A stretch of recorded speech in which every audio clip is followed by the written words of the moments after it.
Sit! Welcome to the Dynasty Nerds Fantasy Football Podcast, where we discuss Dynasty strategy, rankings, and all things NFL. So get ready to geek out on fantasy football with your host, Rich Dotson. And welcome to the Dynasty Nerds Fantasy Football Podcast. I'm your host, Rich Dotson. I'm here with my fellow nerds, Matt O'Hara. Hey. And Garret Price. How's it going? It's going pretty well. We were playing Shaggy before the show, so I just got Mr. Boombastic just banging through my head here. I got Angel. Just throw Garret on the counter. Wasn't Matt. It wasn't me. No. I guess it was Matt. It was me. Dang it. So nothing like playing some good old school Shaggy to have that banging through your head over and over as we're looking at some numbers. You know what? While you're listening, just turn that song in the background while you're listening to this show. It's gonna make It'll just make it that much better. It really is. it really was enjoyable. Like going through this. This is really nostalgic right here. This is great. And just crack a Corona, throw a lime in that bad boy. Oh yeah. Just consume. Just this look at the podcast. screensaver of the beach. You know, it'll be great. Corona got screensaver. Matt's like, I feel really awful. You know somebody I like Shaggy. I'm like, yeah, Shaggy's pretty good. Gonna throw that on there. And he was, still holds up today. Still a big good. fan. Yeah. I was like, why? I should probably have my phone somewhere. Like, I have like 2,000 songs on my phone. When I'm driving, just hit random, and I'm very eclectic. Like, I would appreciate if just Shaggy kind of like popped in every once in a while. Say hello, you know. That old school random. Like sometimes, like I have, Celebrity Skin Hole. You know, like sure. It pops up like every song. You're like, oh, look at that. Like, I remember that song. Here it is. I like listening to 90s on 9 on Sirius XM every once in a while. Yeah. Because you never know what you're going to hear. What's gonna I pop used on. to listen to that when I had Sirius. Yeah. And then I got really into podcasts. I was like, I don't need this anymore. Right. Serious. And I have Apple like music, and it just plays this. I just go to 90s stuff, and I'm like, what I like about Apple is like you just play a song you like, and then some play new bands that you never heard of. I know that fit that mold. Like I've discovered so much more music that way. Yeah. I love music so much. It is good. My favorite saying about music is you don't listen to it, you live in it. Mm. I like that. Yeah, me too. Big fan of that saying. Carries you. Yeah. It definitely does. Songs sound so much better. Like it depends how you like if you're drinking, having fun, like Shaggy pops out, you're like, oh, come here and bring your butt to me. Come on, round it up. We're gonna grind do right a little now. bump, a little grind. Okay. Do a little bit of grinding. I mean, you're real sad. You got like a sad song. Like it brings out the emotion in you more. Like, dude, I just love music so much. That's why in my sleeve I'm incorporating so much music. I want to get Tupac on my sleeve. My wife vetoed that for some reason. Just hide it somewhere random. Haters gonna hate. I tried to. She told me I couldn't get the Rage Against the Machine fist, and I was like, "Well, listen here, lady." I was listening to Rage Against the Machine today. I was getting my son into it. Yeah, he's like, I played him like we were driving the car in the freeway a couple nights ago, and I was like telling him how much I love Rage. I played him a song earlier, like see what he said. He didn't say anything, and then late night we came back and Take the Power Back came on. And then a different song came on. He's like, Dad, what was that song that played two songs ago? And then my dad proudness guy was like, son, that was Rage Against the Machine. That's Take the Power Back. That's not even their best song, but it's one of their best songs. He's like, that was really good. Yeah. And again, I'm beaming with like pride and pride emotion. over your I'm like, sons. You're right. Discovery of good music. I was like, that's one of the bands I tell you, it's one of my favorite bands of all time. I was like, that's why I'm getting the tattoo of like an inside of. So Ashley said I couldn't get the tattoo fist and it says RATM on it, but it's gonna go under my armpit, like up high. Just get it on your fist. You'll never know. Right. She'll never even see it coming. Same thing. She's like, I don't know about Jalen Camouflage. Silent Bob, but I'm getting Jalen Silent Bob on my arm too because it means a lot to me. So that's also gonna go like by the Rage Against the Machine. I have a playlist with 90s and 2000s on it because that's like the theme of our basement. So we made a playlist with like a bunch of songs on that, and like I was listening to that for a little bit on the way up, and like Smells Like Teen Spirit came on. That was one of them. There's a lot of good songs that came on. Dude, people don't even know. Like being a teenager in the 90s. Oh, what a time to be alive. Yeah. Like internet was like just coming into existence. Yeah, I was a kid in the 90s. Right. I was a teen in the 2000s. Oh, I was drinking beers to it as a teen. As a team. So anyways, we're talking numbers. We do this show once a year now. It's kind of what we do. If you've been listening for a long time, this is more of like a refresher course, kind of a reminder to yourself. Every year we add a year to it, so kind of like refreshes we're kind of following the memories. If you're new to the show, this is, if you haven't like listened to this before, this is really good information. This is like one of the, we don't do a ton of data shows. We do maybe like 6 like deep analytics shows a every year. other month or so. Maybe. This is one of like the ones that Matt and I did before Garret even joined the show. Like, I was on the show. He missed it. Yeah. I think you guys did a random one-off YouTube video with it, I think is what happened. It was a long time ago. It was back in like 01, 2000, or not 01. No, 21. Dude, this 21. This kid was barely a teenager. Yeah. There we were. I wasn't. I was 10. Yeah. Pre 9/11, the towers were still standing. Me and Matt are taking in the numbers. That John Elway sure has a way with numbers.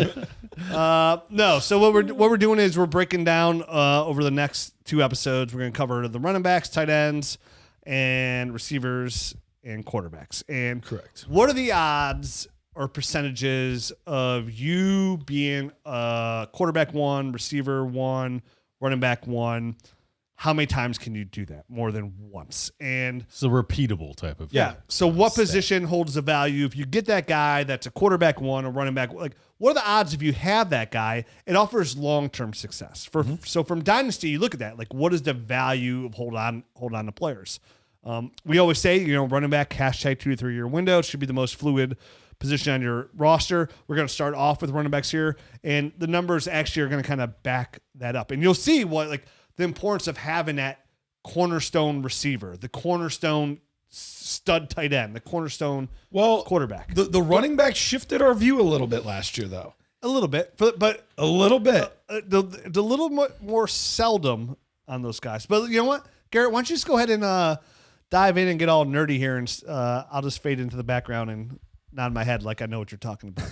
Just listening to Shaggy in my head. Was it me? I'm gonna try to tune out Shaggy and actually listen. Oh, thanks, man. Yeah. All right. So yes, as Rich so eloquently put it, thank you so much. we are basically taking a look at I'm sorry. What? I went back. I went all the way back to 2009 and recorded every single running back 1 season. So top 12 weeks 1 through, back then it was 17, now it's 18, all the way through. Who was a running back 1 and how many times did they do it? And basically the whole concept is, if somebody is a running back 1 time, how much can you trust that they will repeat that effort? So that's kind of the whole purpose of this exercise, is to try to figure that out. So we look at seasons all the way back from 2009 through last year. How many times were guys able to do it? So overall, 1 year wonders. So 1 year wonders are guys that literally just did it 1 time. They might have been a running back 2 multiple times, but they were only ever able to get inside the top 12 once. 1 year wonders make up 44% of the group. That's a lot. 44%. You said you changed my mind. That's a lot. That's half. Not quite, because that means 55, almost 56% did it 2 or more times. Yeah, but also I would say the guys that do it 2 more times are the same guys. Yes. You can only do it. The purpose of the You can only do it multiple 3 times. times if you've done it twice. So yes, Yeah, but like the if that's window, what you mean. I think that window is like those guys are smaller. Like when you get like the Justin Jeffersons, like that group gets. Well, we'll get bigger to wide than receiver. this. We'll get to wide receiver because I'm gonna hear you I out. think you're forgetting the numbers from last year. I probably am. I'm very forgetful. My wife tells me this all the time. So we had 44% of players that were 1 year wonders. And some of those names surprised me. And there were even names that I could have sworn that I was like, they had to have been a running back 1 at least once. And I went back and looked, and I'm like, shoot, they've never actually been. Like, one of the guys that surprised me, DeAndre Swift has never been a running back 1. Like, I would have thought after all these years he snuck in one time. Nope.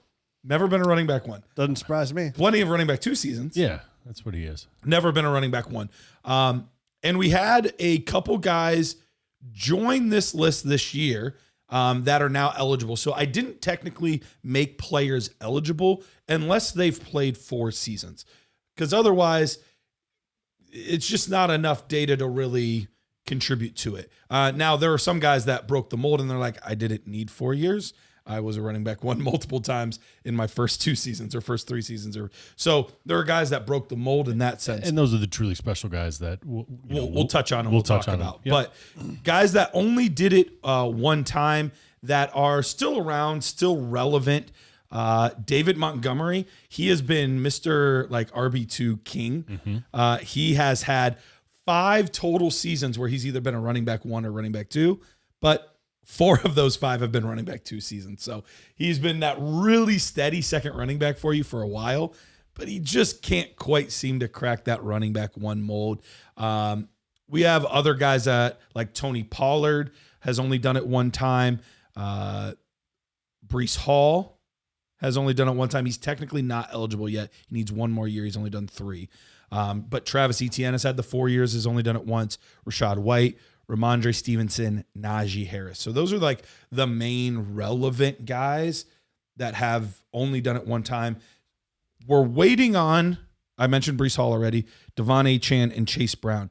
Those were the two guys that were new additions as RB1s this year, Devon Achane and Chase Brown, and then Breece Hall was a new addition last year.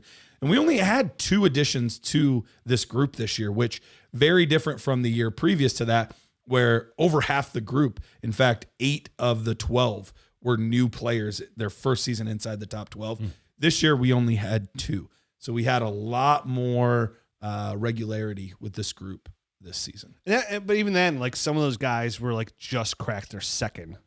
You know, I think a lot last year we saw a lot of guys get their second running back 1 year. So even though we only saw 2 new guys in Chase Brown, Devon Achane, we saw a couple guys like that we thought like might have multiple years. A guy like Jonathan Taylor last year finished as running back 12.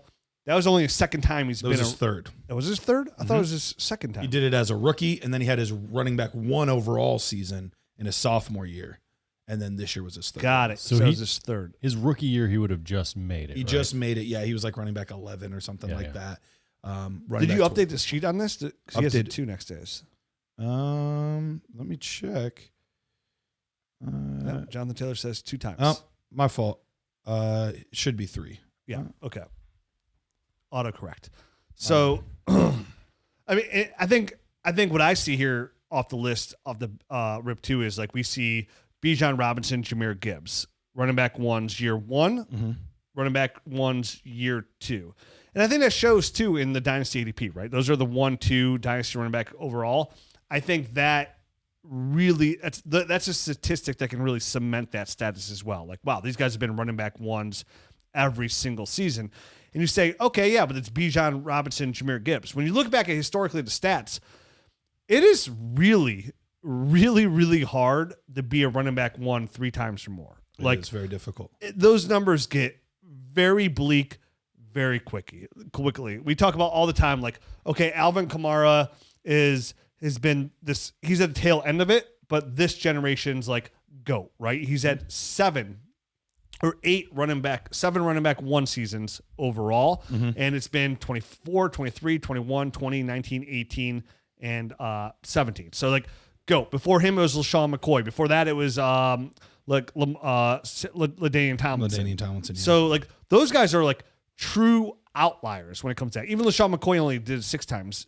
You know, Christian McCaffrey has another chance to get into that mold. Who did it 5 times. Zeke did it 5 times. Who's still playing. Derrick Henry has a chance to get that Hall of Fame. He's done it 5 times. Aaron Jones, but that's it. The only running backs that have in 15 years. In 15 years, they have 5 or more running back seasons. Derrick Henry, Christian McCaffrey, Zeke Elliott, LaShawn McCoy, Alvin Kamara. That's it. So it's hard to like get multiple. So if you're like a running back 1 3 times or more, it's like you have to start being considered. And if you're going to look back at the last 15 years or so, and obviously we'll keep going. Oh, now we're in 16 years, 17 years. Sure. You know, for us looking back on this, but you're like, wow, like you're an all-time great. It kind of like goes back to how we've been hammering for the last 3 years, Joe Mixon, who just surprisingly, as we said in the shows, had his best 3 years as well. Right. Joe Mixon has been a running back 1 4 times. 4 times, which is the 4th best, like number wise. Like the only other people who've done that outside of Derrick Henry, who done it 5 seasons, the only running backs that do it 4 times: Aaron Jones, Mark Ingram, Joe Mixon, Leonard Fournette, Saquon Barkley, Josh Jacobs. Yep. It's a pretty good group. I think, you know, you said if you've done it 3 times, you have to be considered an all-time great. I don't think you have to be an all-time great at that point. I feel like if you're in that 5, 6, 7, that's like all-time great. I don't mean all-time. When the best you are a great back at that point for fantasy. I don't think you're an all-time great, but I think you've eclipsed like this guy's a useful guy or a good guy, into like this guy's great for fantasy. He had this window of a 5-year period where he nailed it 3 times. You know what I mean? Yeah. Something like that. And that I think is something great when you see all these numbers kind of put together. That's kind of the information you can glean from it. You're correct. I completely misspoke. I was talking about all-time greats. I continued on. Right. I'm a very bad speaker of words. No, I just didn't want that to get confused or people to get the wrong idea about. So I need you by my side. I know that's what I'm here for. That's what I'm here and one of the things that's really nice too is I added in a top 6 season and a top 3 season. Once you start getting inside those top 6 seasons, that's where you become like the real difference makers. Legendary. Yeah. And so you see some of these guys like CMC, yeah, he's only at 5, and Alvin Kamara might be at 7, but he has 4 of those 5. He was inside the top 6, where Kamara only did it 3 times. So it kind of balances those scales a little bit. Like, yeah, maybe there was a little more longevity for some of these guys, but other guys, their peak might have been a little bit higher, and that's where it kind of balances out a little bit. Antonio Brown. Yeah, Antonio Brown, one of the best, probably the best peak of all time. I mean, I don't know how you beat, 5 straight seasons of wide receiver 1 overall. Like, that's absurd. In the last 15 years, he's a GOAT fantasy receiver so far, like right now. Like, he's like the Travis Kelce at tight end. So, yeah, and you're right. It does make a difference because that's the difference of being, like, same thing. Like, if you're running back 11 and you're running back 1, like, what's your points per game compared to running back 14? Right. If you're running back 1, 2, or 3, you're talking a true, I'm going to carry you to the championship kind of like a Jamar Chase last year, right? Like I'm carrying you to the promised land. And for what it's worth, those 4 top 6 seasons for CMC, he was also top 3 all of those seasons. So they were all actually top 3 seasons inside that top 6. So that just shows really how special he is when he plays. Le'Veon Bell was kind of the same way. He had 3 top 6 seasons. All three of those though were in the top 3. So there's other guys where you look at it like, okay, yeah, they might have had multiple RB1 seasons, but their peak wasn't all that great. Like, we look at a guy like David Johnson. Like, he had that 1 great season. And, yeah, he had 3 running back 1 years overall, but only 1 season was where he was even in the top 6. So all these guys are not created equal. Mark Ingram had 4 RB1 seasons, only 1 inside the top 6, 0 inside the top 3. So I think overall, I think this is very helpful to see, like, yes, there's certain guys that are special, but just being an RB1 is special enough, but there's some guys that transcend that to a whole nother level. Yeah, and it's interesting to see like where can you look now, right? Like looking at some of these guys, because again, it gets real bleak. We just mentioned the 4 going to Josh Jacobs. The guys have done it 3 times: Todd Gurley, Lev Bell, DeMarco Murray, Melvin Gordon, Dalvin Cook, David Johnson, Kareem Hunt, Austin Eckler, Nick Chubb, James Conner. The only one that can really... And Jonathan Taylor, that was my fault. I didn't update. And Jonathan Taylor. So the only guys that really can probably realistically do that again, kind of jump one, would be James Conner and Jonathan Taylor, right? To kind of jump a tier. I would expect a guy like Jonathan Taylor to potentially do that. And then it gets real abysmal because then it's just 2. Like, all those 2. And even at 2, that list isn't long. Like, so over the last 15 years, we just mentioned all the guys that did it 3 times, 4 times, 5 times, and above. Did we say the 4s? Did we talk about Barkley and Jacobs at all? Yeah. Okay. Yeah. Right. So at the 2, it's Devontae Freeman, Jock Bell, Jordan Howard, Danny Woodhead, Lamar Miller, Doug Martin, Eddie Lacy, Kyron Williams, Bijan Robinson, Jahmyr Gibbs, and James Cook. So the 2 names that are going to stick out there immediately are going to be Kyron Williams and James Cook. Kyron Williams completely outproduced beyond what I ever would imagine he would do there. Love the Rams offense and what he does. Can Kyron Williams do it again? But I think that goes to show you too, okay, man, Kyron Williams, 2 really good running back 1 seasons. He was running back 8, I believe, and then running back 7 and running back 7 in back-to-back years. Fantastic. So, like, okay, Kyron Williams, running back 1. The decision you have to sit here and say, okay, can Kyron Williams join that tier of guys that have done it 3 times, right? Can he join Jonathan Taylor? Can he join, like, when you look back at, like, a great running back, you mentioned, like, David Johnson, Dalvin Cook. Like, if you're like, oh, yeah, Dalvin Cook was a great running back. Melvin Gordon was a really good fantasy football running back. DeMarco Murray. Le'Veon Bell. Like, think back Le'Veon Bell, like, how good he was. He was only a running back 1 3 times. Can Kyron Williams join that category. Can James Cook join that category? Can none of them? Can both of them? Like we have the addition of some really strong running backs this year too. The rookie running backs with the Quinshon Junkins, Trevion Hendersons, RJ Harveys, Ashton Genties, right? Ryan like Hampton, yeah. Where does that go? Where are the guys that just missed maybe injury here? Like about 12 because there's only be 12, right? So like, does that tell you it's time to sell on Kyren Williams to kind of like, okay, even if Kyren Williams like he's coming off back-to-back running back 1 years, right? His value's really high. That's the thing. I think if you want to sell, this is the time to do it because he does feel Kyren Williams feels more like a Devontae Freeman type of guy, right? Who was still useful and still did some good things, but he really peaked, had 2 good seasons, maybe another running back 2 season thrown in there. But I mean, a later round draft pick. He's not a special athlete. Kind of overextending himself at being the starter there, and. Not to say anything bad about the guy because he's been very useful, but there is a point where it's just going to fall off and you're not going to get anything for him. So if you are trying to sell high, I think, yes, to your point, this is the time to kind of get out. And this was what changed, my viewpoint on specifically Bijan and Jahmyr Gibbs. Like going into this season, I remember over the summer we talked about it quite a bit. Like I am taking one of these guys. If I have a end of the first round pick, I'm taking one of these guys. And I did it a lot last year. And obviously it's only a 1-year sample size to know, like, was it good? But it worked out beautifully with both of these guys because what do they have? They showed us right away that they can be running back ones, which is a huge indicator. If they're doing that as a rookie, you feel really good about that. They had the draft capital behind them, first round draft capital, and not just any first round, like top 15. 10. Top 10. Was Gibbs top 10? Yes. Wait, what's he? No, they traded back. I forgot they traded back. Yeah, I was going to say, I think 12 overall somewhere. 12, 14, something like that. But the Lions traded back. Still, top 15 draft capital, which is incredible. They have creative offenses that are willing to give them the football. Like all of these things line up. And so these players are the exception to the traditional rule for me. Ashton Genty is likely going to be an exception to this rule for me. I'm not quite ready to take him in the first round yet. But if he shows anything in his rookie year, like what Bijan and Gibbs did, yeah, I'm going to be taking him in the first round because there's so few of those guys to go around.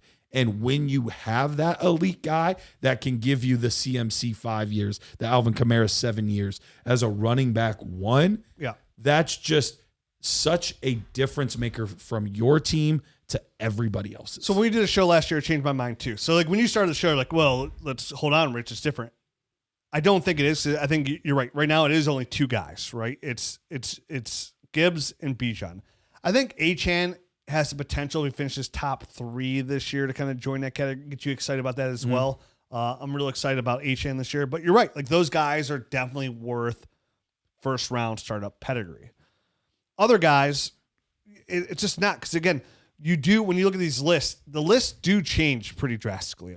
How do we feel about Breece Hall right now? Because he's on this list as a one-timer. Obviously, things this past year did not go as planned. He had an RB2 season, but it was like RB18 and wasn't great. How much confidence do we have in him moving forward? I don't have a lot of confidence in the Jets, period. And I think that's the hardest part. That's the hard part about it. You know what I mean? It's not like just him that I'm worried about. It's the whole situation. So it's difficult, and that makes him a hard guy to nail down on this list, right? I mean, you went through it. Kyren Williams, we already kind of established. Hey, don't feel great about him doing 3. Maybe like if he did 3, that'd be amazing. But he's not a guy that we see doing 4 or 5. You know what I mean? Bijan Robinson, we do see that, and Jahmyr Gibbs. That's why we feel great about going and acquiring these guys because these are the guys that we think could possibly do the 4, 5, 6 type of guy. James Cook, he's the guy that I'm like, can he do it a third time? I'm closer to Kyren on him than I am the other 2 guys. Oh, 100%. I don't think he's a guy that I would never say James Cook is a guy that's going to get 5 or 6. No. But is he going to get 3 and he could and maybe get another this couple could be his last RB2. year in Buffalo and things work out with Buffalo. I feel better about James Cook being a running back 1 this year. I'll say this than I do about Kyren. That's just me being a hater, by the way. James Cook and Breece Hall, like I like Breece Hall the running back better. Yeah. but I don't like that situation with the Jets better. Sure. So it is very difficult. I feel like Brees has got the talent to do it 2 or 3 The comments were weird too, from the offensive coordinator talking about like, that's what I was going to say. That's another thing. Wanting to get Braylon Allen and, Isaiah Davis, a little more hot hand type of an approach. Like, while I don't think that's fully going to materialize. No, because those guys aren't that good. They're not, but we did see a glimpse of it at the beginning of the year last year. Yeah. So it's definitely not impossible. I know it's a different team, different system, whatever, but that even if it's just a 20% decrease. But it makes it more troubling that now we're onto this second coaching staff, and they're still kind of like, we don't know about this Brees Hall guy. We're going to see if we can sprinkle in some other guy. So is there something happening behind the scenes that the coaches know about that none of us know about? My biggest worry there, Garret, my biggest worry there, that's what's behind the scenes, is kind of what we saw on tape, is he lost some of that explosiveness last year after the knee injury. That's so... coupled by what Garret said about what the coaches said, coupled by what the team he's on as a whole in his quarterback situation, right. And now he's got a running quarterback. Let me add to that real quick, because that's the last point I was going to make with the running quarterback. His season that he had the running back one season, he was RB 2 or 3 overall in the year.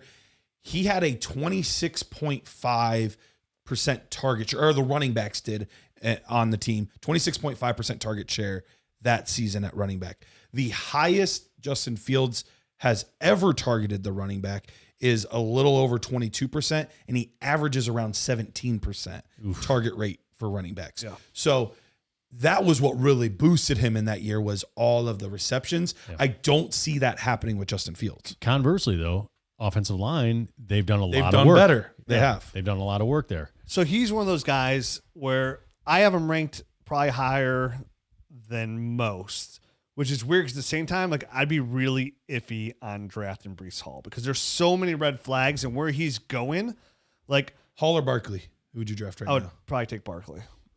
Hall or Barkley? It'd be Barkley for me. Because I look at the windows. It is tough to draft Barkley in a startup, but yeah, I'm with you. They both have their warts, but Barkley, 28. How old is Brees Hall? Derrick Henry just signed a 2-year extension that's guaranteed at 31 years old. 2 years guaranteed. He'll make at 33 years old guaranteed money. Yeah, $25 million of that $30 million. I was telling Garret on the Nerd Show, like, I think like Derrick Henry's kind of like, he's the first one we saw do this. Like, obviously we saw Raheem Mostert at 32 be a running back 1, which isn't crazy. But I think, with science and just the human evolution, where like we're seeing these players play much longer, right? I think Saquon will be the second. Like, Derrick Henry is the first. I do not think he'll be remotely the last. I think Saquon will be the next running back we see that's playing at a high level at 31 years old. If anyone could do it, it would be him. Yeah, and that's why I'm way more in on Saquon now, because once he gets that extension in Philly and seeing Derrick Henry do it at such a high level on the team that he's on. Yeah, dude. All right, you guys convince me. Achane or Hall? Risky business. I want to say I have Achane higher in my ranks, but maybe not. And Barkley and Hall? What's nuts is after 2023 and Brees Hall finishes running back 2, if I would have told you in 2023 after that, like, you know what, Kyron Williams, James Cook are just going to have better overall finishes. They're just better Brees Hall for the next year. They're going to be just better for fantasy. They're going to be like, dude, you are a moron. But it's nuts how it works out, and kind of circles back to my Kyron take of it going, okay, I sell Kyron. I know sometimes it's hard to give up those young running backs, right? And I preach it all the time. I love to get out from running backs before they sign their second contracts, unless they're outlier guys. Saquon's an outlier guy. I consider Gibbs an outlier guy. I consider Bijan an outlier guy. We'll see about Achane. I'm not sure I feel like that about Achane yet. Not yet. Great. Yeah. I'll see. But for the most part, like, so if you're scared to do it, right, and you sell Cook and you sell Kyron, you're like, oh, and they finished as a running back 1 this year in 2025. You're like, I knew I shouldn't have listened to Rich. That guy is ugly and dumb. You go, okay. You're my darling, baby. Come on. Thank you, Mr. Bombastic. Even if they do that, that just tells me again, the odds of them putting up that 4th year, which would be 2027, right? Or 2026 as a running back 1, are astronomically low. Like, there's only been in the last 15 years 1, 2, 3, 4, 5, 6 guys to do it 4 times. I mean, obviously there's guys that done it more than that, but we wouldn't predict Kyren to join that. Yeah, list. only 18% of the guys that have done it once do it all the way up. So we're gonna get into percentages next before we get to our ads. Wait, you have to do it once? You have to do it once. All right. But it's like, so it's to repeat, you have to do it once. So we talk about this all the time. Like when it comes to Dynasty, one of the big parts of the game, right, of playing Dynasty fantasy football is finding those windows. And the windows are buying and selling, right? The windows is buy, sell, trying to find that right window. And the running back is going to be, in my opinion, outside those outlier guys. But again, for the outliers at running back, it's like a good tight end, right? It's such a small group of guys. And even those guys, you have to be careful. Like, you want all of those things to line up. Now, granted, I get it that Alvin Kamara, you could be like, well, he wasn't a first rounder. He was special right away. Yep. Sometimes you can see it in guys right away. Sometimes you're like, is it system? Is it usage? Is it, so be careful, because for every Derrick Henry and every Saquon Barkley, there's a Todd Gurley. Remember, Dalvin Cook was really good and then just fell off the face of the earth. He just stopped playing football. Yeah. I mean, he was just gone. Melvin Gordon, just gone, evaporated, dust. Great. Yeah. Melvin Gordon, 16, 17, 18, running back 1, never again. Dalvin Cook, running back 1, 2019, 2020, 22, never running back in. It was like every other year I'm going to be a running back 1, pretty much, and that was it. So these guys, it is a very short window, right? Mm-hmm. For the running back position, it's going to be a short window. And then even the really good guys are more likely. Lev Bell, 14, 16, 17, nothing then. And you think, so going, excuse me. Rich is dying. So going back to the Breece Hall comment, right? Like, love the player, love the tape, something happened. Even a guy that could be super talented in the wrong situation can really hurt him. Saquon, those last couple of years in the Giants, obviously we saw that really hurt him. Saquon, all-time, a true to the point generational running back from a talent standpoint, has only been a running back 1 4 times. 4 times. He had injuries, though. He's been in the league 7 years. It does, but that's fine. Injuries, whatever excuse you have, whether it be injuries, the team you're on, the draft on the running back, of course that can happen. It's not producing money. It's not producing points. It's right. Did you help me win a championship or you did not? It doesn't matter the reasons or why. Yeah, Todd Gurley could have been all-time running back. His knee gave out on him. It is what it is, right? Breece Hall could have been all-time running back. Maybe the ACL injury kind of puts in that Todd Gurley. Those windows that come and go. Lenny. You have to navigate and just gone. Yep. Yeah. Lenny couldn't sign with anybody. Still 4 years. But 4 years he was still great. that old. So finding those windows. So when I look at these numbers, what the reason you want to use this? Are you going to put this on the show sheet too, the Google Doc? Yeah, I can put it on the show sheet. So on the show sheet. Looking at this it's like, okay, sometimes reeling yourself back in. Okay, this guy was a running back 1. Kyren Williams got him running back 1 2 years in a row. James Cook running back 2 years in a row. Historically, when these guys sign a second contract, and sometimes they leave different teams, the floor seems to fall out from those running back 1 years. And why does it happen? It's because you have those outlier guys ahead of them. And the big thing is you have new, fresh legs coming in as well. And we saw a lot of those guys now. Like we mentioned, the Genties, the Hamptons, the Hendersons, the Judkins. And guess what? There'll be a Bucky Irvin in there, a guy who kind of surprises us. We don't know who that's going to be. He almost made the list. He was running back 13 this year, so he almost made the list with his first one. So there's going to be a guy, there's going to be a running back that surprises us. We don't know who that's. Could it be Cam Scatterboo? Possibly. Could it be Caleb Johnson? Could it be RJ Harvey? There's 7 guys right now that are rookies that can enter this possible thing. So and when you say that, like, oh, this guy could be a running back 1, there's only 12 of them. If say half of those guys, 3 guys in, join that list, that's 25% of your running back 1s. Outside of the Bijans, the Gibbs, the Derrick Henrys, the Saquon Barkleys. That we know will be in unless there's an injury. Yeah. Like, without a doubt, will be in. So let me play devil's advocate and throw some of your own science back at you. Give it to me, Mr. Give me all the maths. No, I don't have like crazy maths or anything, but you're talking about James Cook. Maths? He's coming up on, his last year of his contract here. He's got 2 running back 1 seasons. And why is he tossed to the side and a guy that can't go to another team and have longevity and kind of redo these running back 1 seasons when you have guys that have done the same thing, changed teams and produced running back 1 seasons like CMC, Derrick Henry, Joe Mixon, Saquon Barkley, Josh Jacobs, all those guys are up in the 4 or above running back 1 seasons. So what's the difference, I guess, between those guys and a guy like James Cook? For me, at least, and I'll just speak for me. Yep.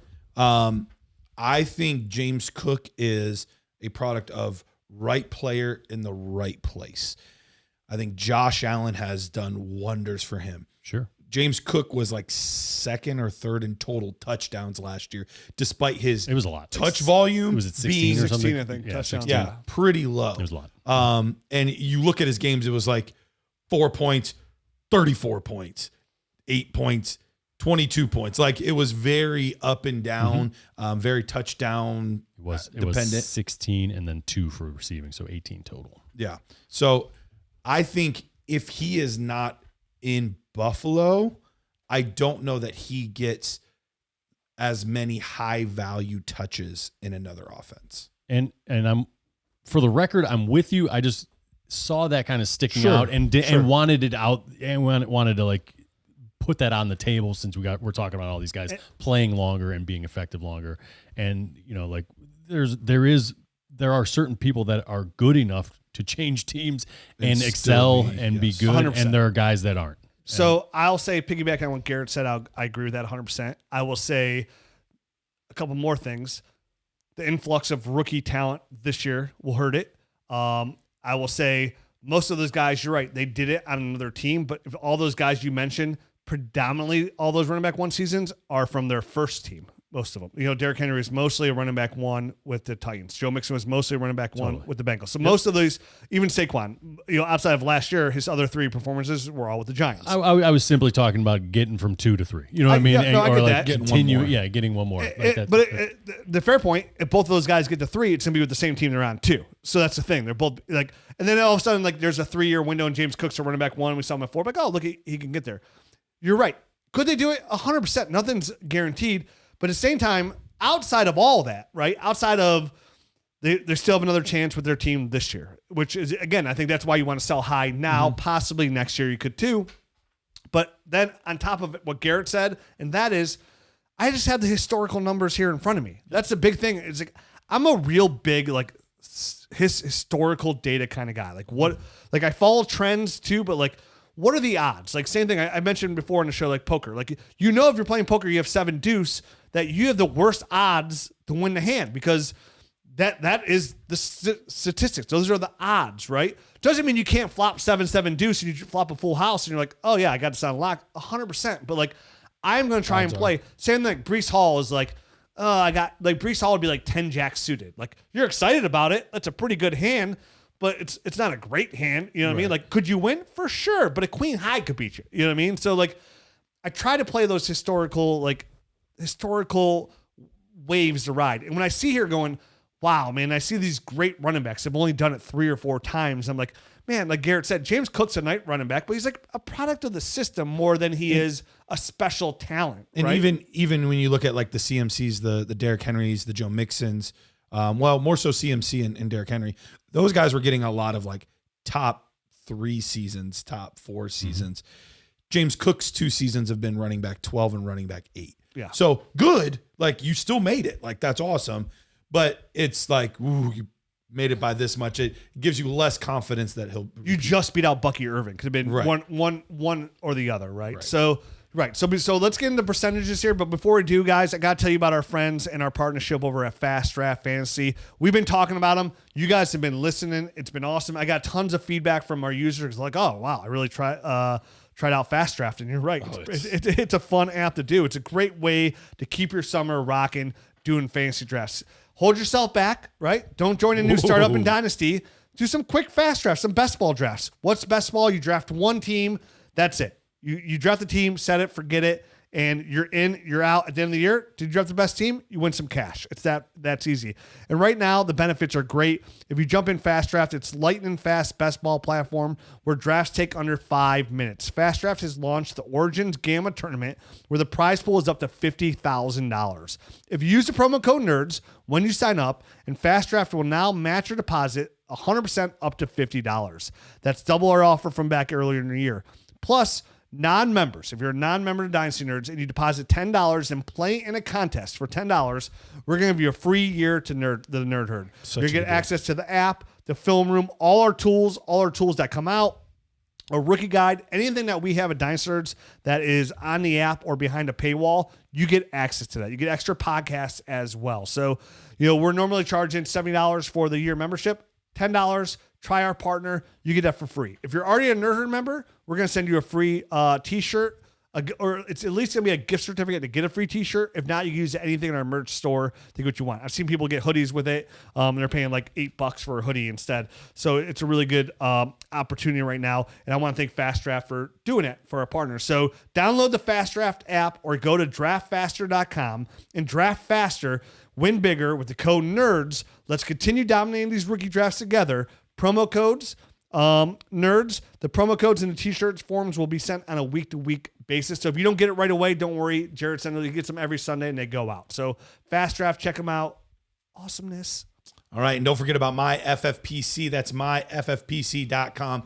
The best place to play those high stakes dynasty leagues. We're talking several $1,000 entry leagues that you can enter. That means you win it, you're taking home a chunk of change, but you don't have to worry like you do and just some random Joe Schmo's league that posted on Facebook or something like that. Like, they have all of this locked down. They have an amazing system to where they have never had a league fold. So if you want to play some high stakes Dynasty fantasy football, you go ahead, head over to myffpc.com. We'll even give you $25 off. So if you just want to test the league first, like, I'm going to enter a $35 league, see how it feels. We're basically giving you that one for free. Boom. And then you can see how it works, the format, maybe even scout out some potential opponents, how they draft there. Because every platform's a little different, their ADP and all that. Then you enter the big boy. Then you get the high. That's right. Stakes. The high stakes, baby. Snoop Dogg. So with that, go to myffpc.com. That's myffpc.com. Use promo code NERDS. So, Rich, we're going to talk about the percentages real quick, and then we're going to head over to quarterback because we want to tell you how often quarterbacks repeat on a QB1 basis. So, running back ones, 1 year. This whole show was just a running back show. We got a whole other. No, we got a whole nother one to do. How long has the show been going for? About 42 minutes. Oh, we got playing time. Quarterbacks are much shorter. We're good. Running back's so much more important than quarterbacks anyways from the statistical standpoint. Yes. So 1 year wonders, 44% of the time, guys are just 1 year wonders. Guys that do it 2+ seasons. I can get the whole numbers though. How many guys have done it? 26 of the 59. Thank you so much for your support. You're very welcome. So 26 of the 59. We've had 33 players, so 33 of the 59, or 55.93%, 56%, have had 2 or more seasons. 3 or more seasons, we've had 22 guys, 37%. 4 or more seasons, we've only had 11, so that puts it at 18% of the time. Ooh. If guys do it once, only 18% of those guys are doing it for 4 or more seasons, so that's truly special company.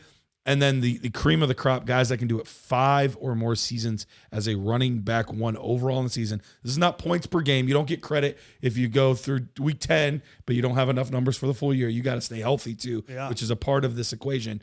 Only 5 guys have done that, so 8.4%. Creme de la creme. So every time they have a running back one season, that percentage drops down pretty low. So like odds are though, like if you are running back one, the odds of you being a running back one again are 55%, which are slightly better than 50-50 if I'm doing my hard math. Your math's checking out. It sounds good right now. If I'm gonna get Albert Einsteinish on you, it's pretty good. It's like slightly better than half.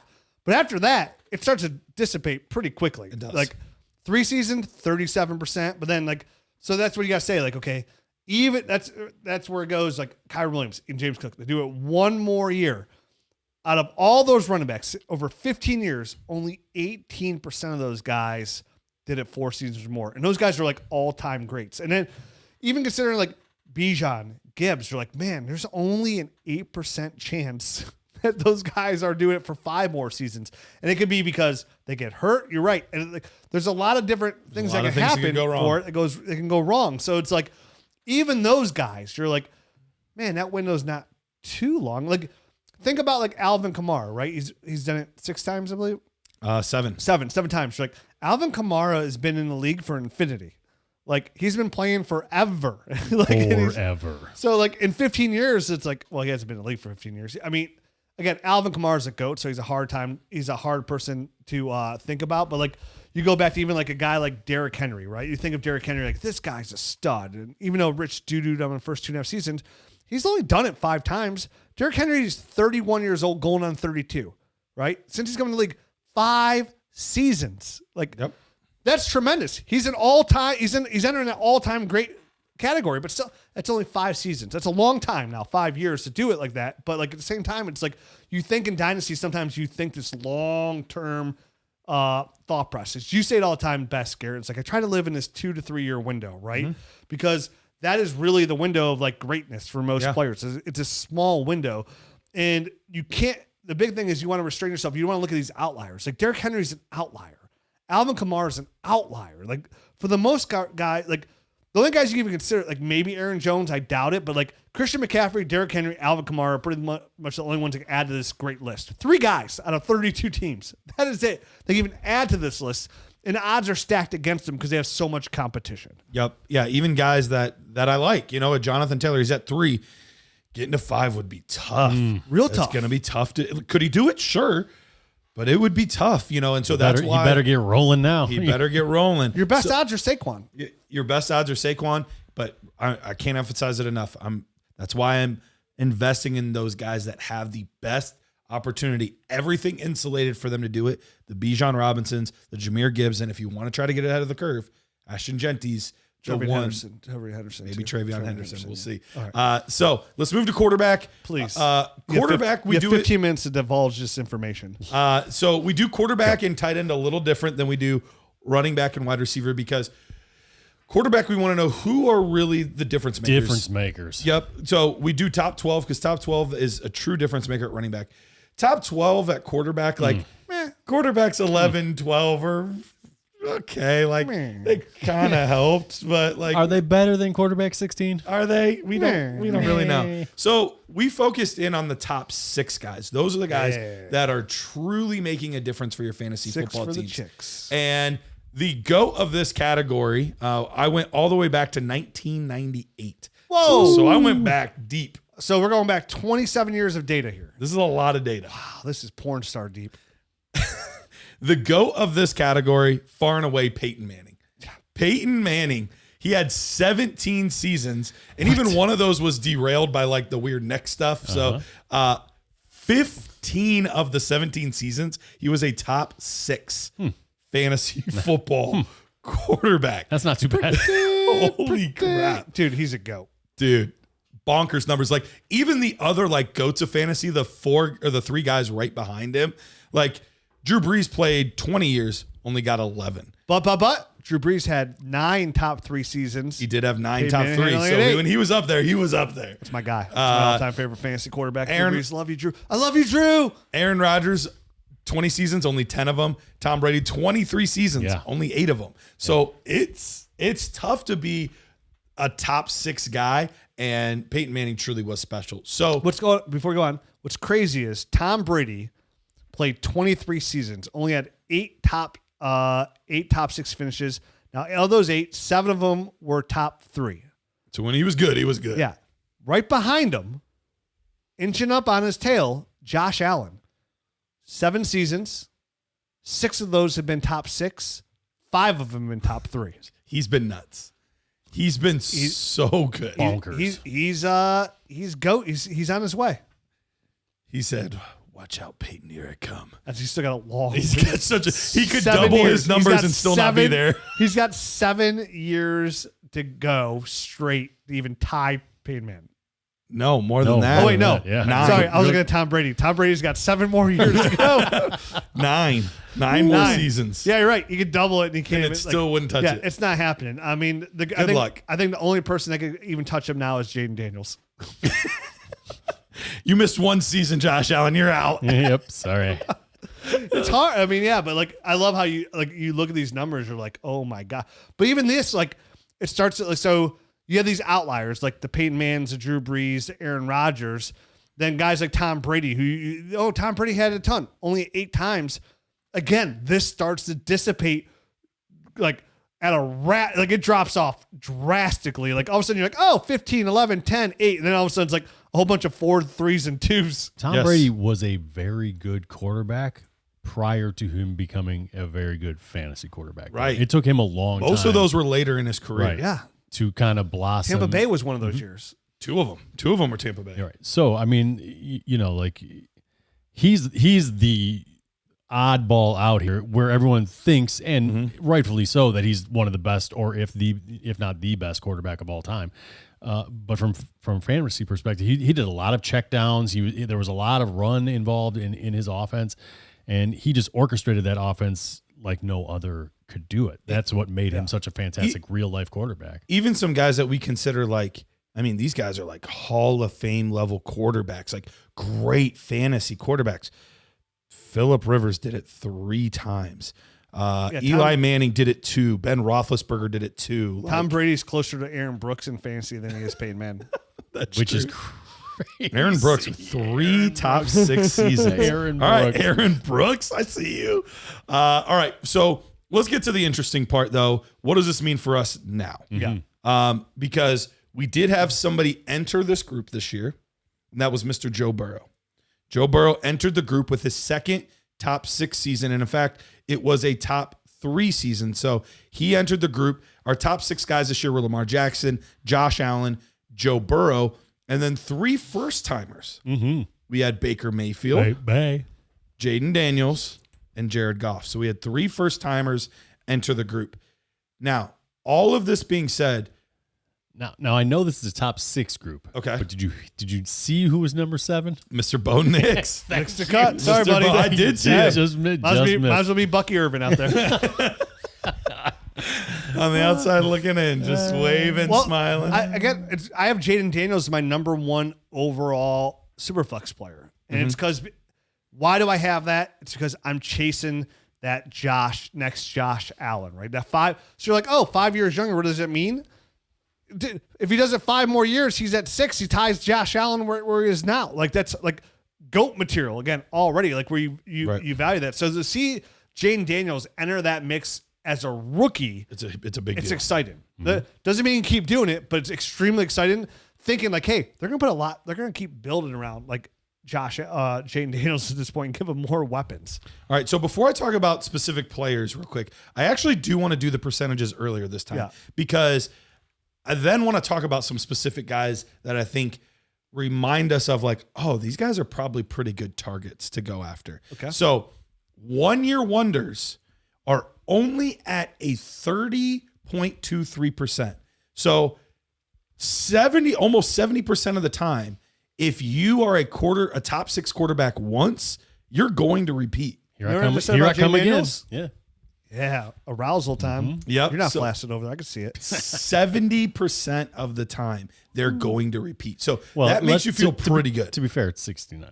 69.77. I round it. Now I know why you're not so flaccid, Purdy McGurk. It's all coming together. Yes, 69. Yeah, we're coming together, all right.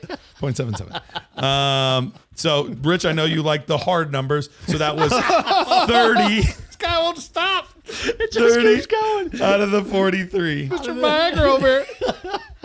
I'm finished, but still going. I'm sorry, what did you say? I blacked out. Oh my gosh. I just heard hard and that was it for me. I think you're supposed to go to the doctor at this point, Rich. I don't know. I think so. More than 40 seconds. So yeah. Record for me. 30 of the 43 did it 2 or more seasons. Then it drops 3 or more seasons. You still have a pretty good number there, 44% of the time. That's really good. Yes. It's pretty good. For how many? You say 3 or 4 more seasons? 3. That's 3 seasons. 40% odds? That's pretty good. Almost 45, yeah. I mean, I'm not playing Russian roulette, but it's pretty good. Now, that's where it really seems to be the tier break. Right. Okay. 4 or more seasons, now we're down to 23%. So almost cut in half our odds there. Then 5 or more seasons, 16%. And then the 8 or more seasons, that's only 4 of the 43 guys were able to do that. That's 9.3%. And that's out of 27 years of data. Mm-hmm. So this isn't like, hey, what have we been doing in the last couple of years? 27 years. There's a lot of people listening right now. They're not even 27 years old. That's true. Right? And there's a lot of people, I guarantee they're out there, have not even been playing fantasy football for 27 I haven't. seasons. I have not been playing fantasy football for 27 years. Yeah, are you even 27 years old? Barely. So, so getting those guys, again, And that's what you're chasing in Superflex startups, right? Like, hey man, like I need this guy I could start. I'm going to get this many seasons out of this, like championship level. Because remember, if you're a top 6 overall quarterback, you're most likely a top 10 overall fantasy football scorer as well. So that's important to believe as well. So like, who are the young, like, so Jaden Daniels is on that list. Joe Burrow just entered that list. Jalen Hurts is on that list with 2 times. Matt Stafford been playing for 16 seasons, only did it 2 times in the top 6. That one surprises me. Does surprise me as well. Yeah. Yep. Only 2 times. The big Megatron season, and then I think it was his first or second year in LA. Another surprise, Lamar Jackson. Been in the league 7 seasons, has only done it 3 times as a top 6 quarterback. Kind of a little bit of a surprise. I mean, remember tied with Dak Prescott. Who would think? He had 3 or 4 years there where he kept getting banged up. That kept putting it quarterback 11, quarterback 14, quarterback 7, quarterback. So the injury, like that's part of the equation. They call that the Bo Nix special, by the way. The being number 7. Yeah, the Bo Nix special. So you think of somebody like the difference between Dak Prescott and Lamar Jackson, right? Dak has only been in the league for 2 more years longer than Lamar, but they both have 3 top 6 finishes, right? Isn't that crazy? It is. It again, and they both have 2 top 3 finishes. Sometimes, again, in Dynasty, perceived value, which is like, I would say like name value, holds so much more weight in people's eyes than actual production, right? I think Dak Prescott's a great target, and he just added George Pickens too. Yeah, fits him perfectly. I think he's a great target. They drafted an offensive lineman in the first round. There's a lot to like with him right now. Let's move over to the guys that have only done it once, because this is an interesting group. So I'll start with the guys that are not eligible yet because they have not played 4 seasons. Derek Anderson? No. He's interesting, but not for a good reason. Oh, sorry. Wrong year. So we have 2 guys that have done it, but aren't technically eligible yet because they've only played less than 4 seasons. Jaden Daniels, who we already talked about.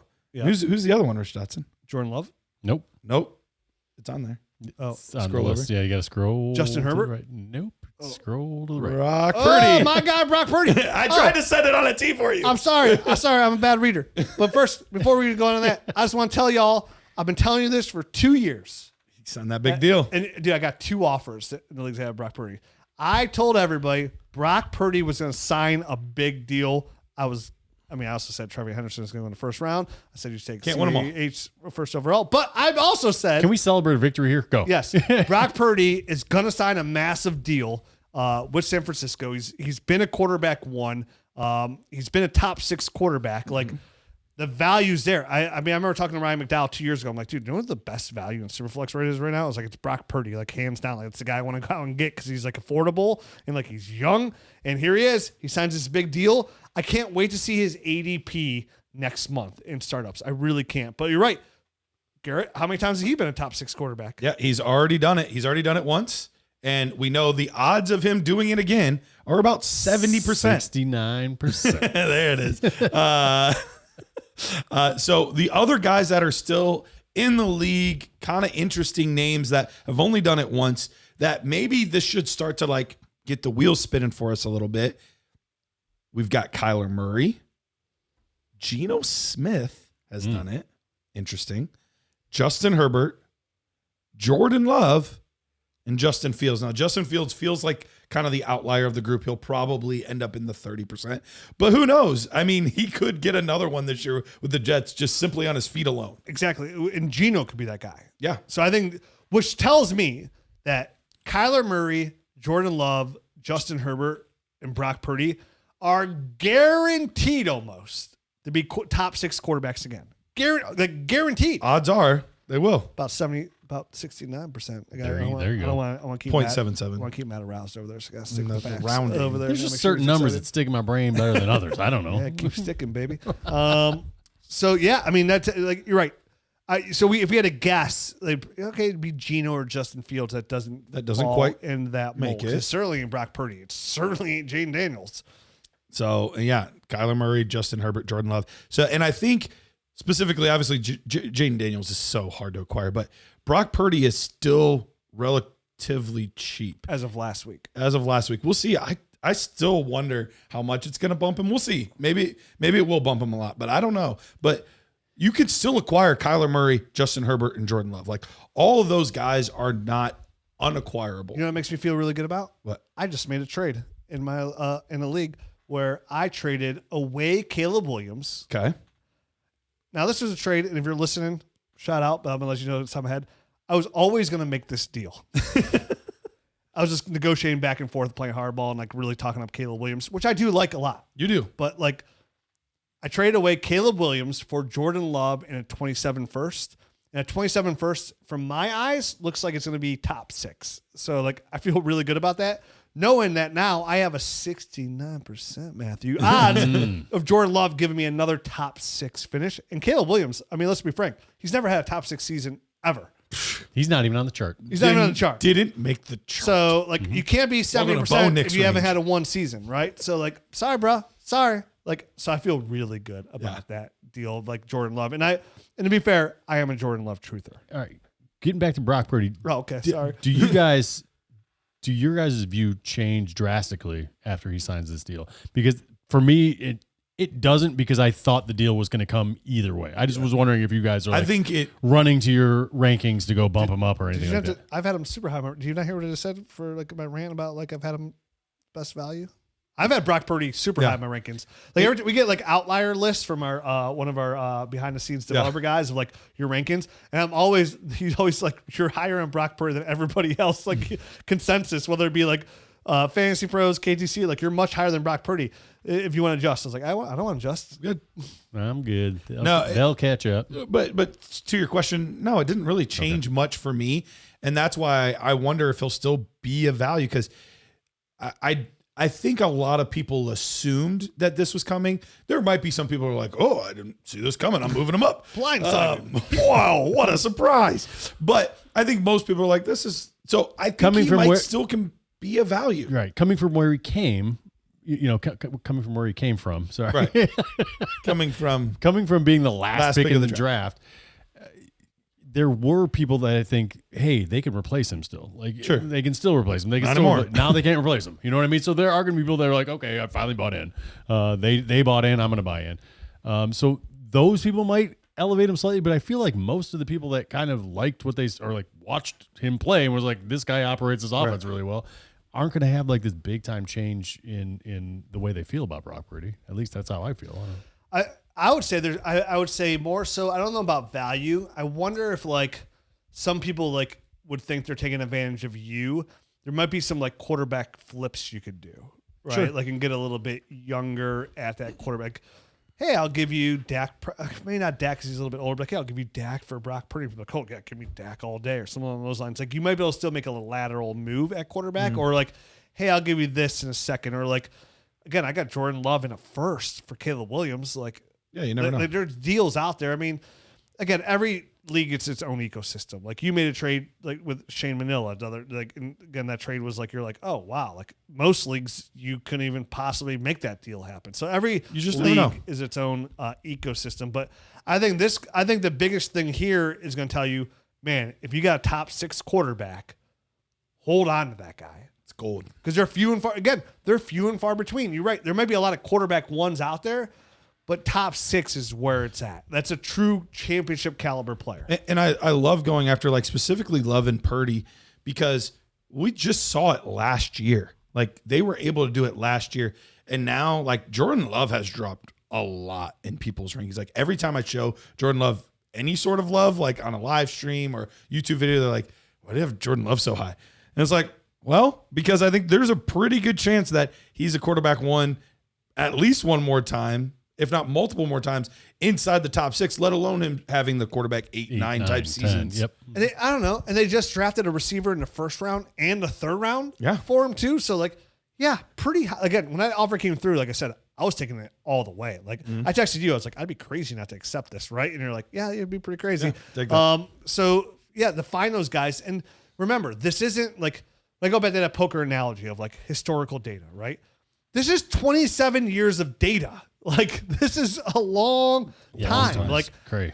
Like it's hard to break those kind of molds, right? Like it's the facts are usually the facts. Like again, you might find anything else is just an outlier at this point. And if you notice the years, I picked 2009 for running back because that's when running back usage started to shift from what we had with LT and guys like that back in the day.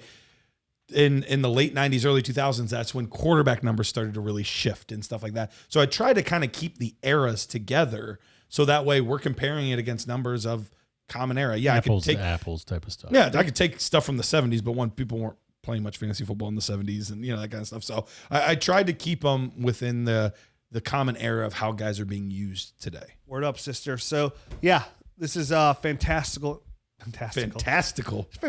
information for you to go into, and it's kind of falls in my category of like people want to be paper pretty, right? Like sometimes like you want to outthink it and think you're smarter than the game itself, and it's again a lot of people find themselves chasing outliers, right? They're chasing that new waterfalls. Hey, I'm taking Bayshall Tune because he's the next Bucky Irvin. And you're like, dude, like. Get off my 90s on 9. That's an outlier, right? Like a running back taking a 5th rounder late. Like those are outliers. Like those. We don't want no scrubs. Yeah, tell them, please. 90s on 9 did have no scrubs when I turned my car on the other day. I remember still being real little when the album came out, and I had it on cassette tape. I love that album. So I was a big Lisa Left Eye Lopez fan. I thought she was fantastic in all the ways somebody can be fantastic. Yeah. She was beautiful. She was talented. She's still missed to this day. Shout out Lisa Left Eye Lopez. Yep. I loved you. Genuinely loved you. Well, from more like a 10-year-old. Genuinely from a distance, puppy crush love. I mean, I was just some kid. She dated Andre Rison. She sure did. Who was a Cleveland Brown at the time. She burned down his house. She by burning also did that in Atlanta. Yeah, she burned all his stuff in his bathtub in his mansion, and just so happened to catch the rest of the house on fire and burn to the ground because she was Lisa Left Eye Lopez, and she was a little crazy. But that's what I was attracted to. I was like, as a young boy, I was like, I'm a little crazy inside too. So again, the main point here is like. It's fun to chase outliers and stuff, but like when you have the opportunity to get a guy like, again, me trading Caleb Williams, could Caleb Williams enter this mold? Absolutely. 100% he could. But I know there's a 70% chance that Jordan Love, who already did this, could stay in this mold, and I'm getting 27 first on that. It's little wins like that. The biggest thing is I lost like 3 years of age, right? I was just about to go to the age thing, and for quarterbacks, 3 years is nothing. It's not the same as a running back. It's no big deal. So like sometimes people are just so willing to move off players because they're like Brock, like not as shiny or fun. The name's not as fun or as shiny because they see a guy again who's only done it that 1 year or 2 years. So you mentioned like the Dalvin Cooks or things along those lines. They get like a proven historical difference player maker. And it's a difference maker. And what is our goal here? I say this a million times. I'll say it a million times going forward. It's to win championships. So when you have the opportunity to get championship players plus on top, and even if it's like an equal to, right? Like a points per game and it's pretty equal to, but you get that plus on top, whether like a first or a high second, that's a big win. And what are we doing? We're trying to stack wins in Dynasty. That's where those windows are. Like some of those are real small wins, like trading like 3rd round picks for Raheem Mostert and last year, and he's running back 5, right? Like things along those lines. You get 1 year out of those players and they're small wins, and you come in 3rd place and you win your money back plus a little bit more. It's a small win, but it's a win, right? And what are we trying to do? We're just trying to stack those wins to get to where we ultimately want to go, which is a Dynasty Fantasy Football Championship. So information like this is something you store in your back pocket, and you keep that in mind, right? What are we doing as podcast hosts? We're trying to entertain and give opinions, but also give like data like this that like, and you take all that and put it together and just try to stack those little wins. And hopefully it all ends up, with a little luck on our side as a championship. Because just like we mentioned, these running backs, you got to be there whole season. Sometimes injuries show up and sometimes things happen and you can be pretty on paper, but it doesn't work out. So, but if you stack up enough little wins, you're going to be in the best position possible. Same thing. You can have pocket aces or ace king suited, and you can go into that hand with the best odds possible. And then you lose to a pair of pocket twos, or you lose to 7 deuce offsuit. Because you have pocket aces and the flop comes 7-7 deuce, and you're sitting there yelling at that person, what are you even doing in the hand, bro? What are you even doing in the hand? Some guys never played poker and is like, I have no idea what he's saying. It's like, dude, I just wanted the Dynasty Nerds ranking site, and here I am. sorry, bro. I didn't know what I was doing. So sometimes it's like you hear that story all the time, right? Like, dude, Bill joined the fantasy football league. He's never played fantasy, and he won it all. And why does Bill win? Because he just follows the basic rules. He's going on that cheat sheet where everybody else is trying to think Galaxy like, brain. Oh yeah, they're updrafted and trying to overdraft. Like, oh dude, I'm taking Bashaw Tootin because he's the next Bucky Irvin, right? Like they're overthinking it. Where Bill in office is going, well, that's the next guy on the list, and you're laughing like, ho, you just took Terry McLaurin. The guy's never been a wide receiver one, you dope, you know? Like, oh wow, he's a wide receiver one. Like, that's one off Rich Dotson's rankings, you know. I'm throwing my name in there because, you know, why not? Why not? So, as you should. That's it. We'll be back tomorrow. We're going to cover, if you like this information, we're back with wide receivers in tight end. And by that time, Matt will be flaccid. Can't wait. Tune in. Waist up, people. Eyes up here. Adios.